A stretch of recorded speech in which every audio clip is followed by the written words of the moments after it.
Tenth के बाद जब मैंने जाके कॉमर्स ली, मैंने बहुत एंडलेस नंबर ऑफ लोगों से सुना कि यार तू तो पढ़ाई में अच्छी थी, पीसीएम पीसीबी क्यों नहीं लिया। एंड पीसीएम पीसीबी लेने का उनका इंटेंशन सेम था कि बाद में लाइफ में बहुत ज़्यादा स्टेबिलिटी रहती है, बहुत ज़्यादा अच्छा फाइनेंशियल टर्म्स में हमें बेनिफिट या रिटर्न मिलता है।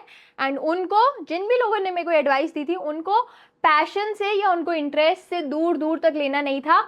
All they were concerned about money, भले मेरा इंटरेस्ट हो ना हो। अब इसी चीज़ के बारे में हम इस वीडियो में बात करने वाले हैं कि टेंथ तो चल ही रही है, बट अभी सब्जेक्ट चूज़ करने का फॉर्म या एक इंटीमेशन स्कूल से आ गया होगा एंड तुम लोग भी थोड़ा प्रेशर में आ गए होगे। एंड यहाँ पे तुम देख रहे होगे कि मेरा फ्रेंड कहाँ जा रहा है, मेरे को इस सेक्शन में उसके साथ ही जाना है, and whatever reasons. But इस वीडियो के एंड तक आते आते तुम्हें एक सही गाइडेंस में भी मैं दे पाऊँ। एंड जो फर्स्ट चीज़ हम डिस्कस करने वाले हैं इस वीडियो में, दैट इज़ कि तुम्हें लगता है जो टेंथ तक मैथ्स थी वही 11th में मैथ्स होगी, वही तुम्हारा एपी जीपी सिंपल सा आएगा। बट नहीं, मैंने भी मैथ्स लिया था एंड मेरा ऑनेस्टली बताऊँ तो मेरे को रिग्रेट हो रहा था मैथ्स लेके, क्योंकि मैथ्स 11th एंड 12th की बहुत भयानक है। वहाँ पे मेरे को दूर दूर तक एक्सपेक्टेशंस ही नहीं थी कि ट्रिग्नोमेट्री पूरा घूम जाएगा, एपीजीपी के बहुत अलग टाइप के क्वेश्चंस आ जाएंगे, परम्यूटेशन कॉम्बिनेशन एंड ऐसे ऐसे चैप्टर्स आ गए थे जिनने मेरा मैथ्स का डर भी ला ही दिया था एंड मेरे को मैथ्स से बहुत ज़्यादा नफरत भी होने लगी थी। अब यहाँ पे एक गलती जो मैंने करी थी कि मैंने सब्जेक्ट चूज़ करने से पहले कभी किसी सीनियर की बुक नहीं उठा के देखी थी।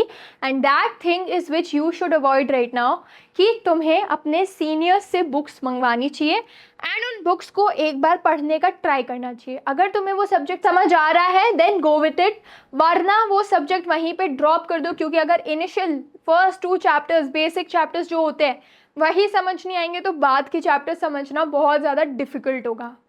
नेक्स्ट चीज़ हमारे पास आती है कि तुम जो भी सब्जेक्ट लो उसमें तुम्हारा एक तो इंटरेस्ट होना चाहिए।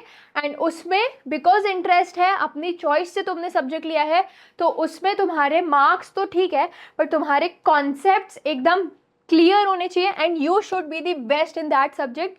क्योंकि 10th तक हमें सारे सब्जेक्ट्स पढ़ने होते हैं, बट 11th 12th में आके हमारे पास चॉइस होती है, हमारे पास क्लियर कट चॉइस होती है कि तुम्हें जो भी सब्जेक्ट लेना है तुम लो, बट उस सब्जेक्ट में तुम्हें बेस्ट होना है। अब ये बेस्ट कैसे रहोगे, कैसे पता चलेगा? जब तुम सीनियर्स से बुक्स लेके ऑलरेडी देखोगे कि हर सब्जेक्ट में क्या कैसी पढ़ाई है। तो ये चीज़ करना बहुत ज़्यादा मैंडेटरी है, इसको मस्ट डू लिस्ट में रखना एंड बोर्ड से पहले ये चीज़ देख लेना, डिसाइड कर लेना। थर्ड पॉइंट हमारे पास आता है कि do not prove the society, prove your self. इस चीज़ का मतलब कि मेरे को भी बहुत लोगों ने बोला था एंड उनके थॉट से ही इन्फ्लुएंस होकर मेरे को कहीं ना कहीं लग रहा था कि मेरे को पीसीबी ले लेना चाहिए था या पीसीएम ले लेना चाहिए था, बट उन लोगों को कहीं ना कहीं मेरे इंटरेस्ट से कुछ लेना देना नहीं था। All they were talking was just about monetary terms, कि कौन सी फील्ड में कितना ज़्यादा पैसा है, उनको इंटरेस्ट से कुछ नहीं था। यार अब एक बात अगर मैं बहुत ऑनेस्टली बताऊँ तो आजकल पैसा हर इंडस्ट्री में, पैसा ऐसा नहीं है कहीं पे भी नहीं है, पैसा कमाना आजकल फेयर इनफ है, पहले से थोड़ा सा ईजी है। बस अगर तुम उस चीज़ में स्किल्ड हो, उस चीज़ में जो भी चीज़ तुम करो उस चीज़ में स्किल्ड हो, तो तुम्हारे पास पैसा आएगा ही आएगा एंड वहीं पे तुम्हारी सोसाइटी भी ऑफकोर्स सेटिस्फाई हो ही जाएगी। तो तुम्हें क्या करना है कि तुम्हें अपने लिए सब्जेक्ट चूज़ करना है, ना कि किसी और के लिए।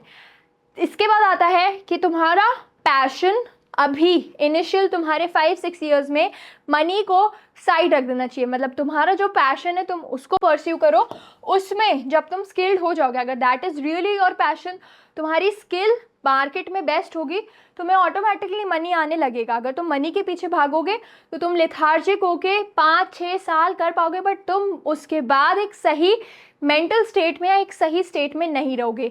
सो ये मेरे पॉइंट ऑफ व्यू थे। तुम्हारे क्या पॉइंट ऑफ व्यू है, तुमने क्या सब्जेक्ट लेने का चॉइस किया है, मेरे को कमेंट्स में ज़रूर बताना। वीडियोज़ आती रहेंगी। Till then stay tuned and happy learning.